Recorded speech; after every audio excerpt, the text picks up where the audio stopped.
حضرت ابو ہریرہ رضی اللہ عنہ نے بیان کیا کہ ایک شخص مسجد میں داخل ہوا۔ رسول اللہ صلی اللہ علیہ وسلم مسجد کے کنارے بیٹھے ہوئے تھے۔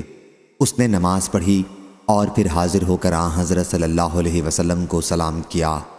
آن حضرت صلی اللہ علیہ وسلم نے فرمایا، وعلیک السلام، واپس جا اور دوبارہ نماز پڑھ کیونکہ تم نے نماز نہیں پڑھی۔ وہ واپس گئے اور نماز پڑھی۔ پھر نبی کریم صلی اللہ علیہ وسلم کے پاس آئے اور سلام کیا۔ آپ نے فرمایا، وعلیک السلام، واپس جاؤ پھر نماز پڑھو کیونکہ تم نے نماز نہیں پڑھی۔ وہ واپس گیا اور اس نے پھر نماز پڑھی۔ پھر واپس آیا اور نبی اکرم صلی اللہ علیہ وسلم کی خدمت میں سلام عرض کیا۔ آپ صلی اللہ علیہ وسلم نے جواب میں فرمایا، وعلیکم السلام، واپس جاؤ اور دوبارہ نماز پڑھو کیونکہ تم نے نماز نہیں پڑھی۔ ان صاحب نے دوسری مرتبہ یا اس کے بعد عرض کیا، یا رسول اللہ، مجھے نماز پڑھنی سکھا دیجئے۔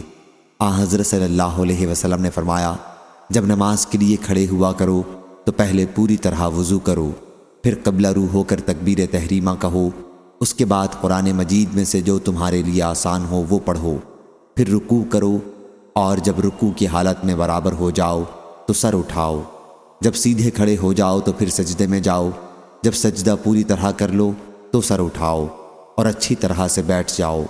یہی عمل اپنی ہر رکعت میں کرو۔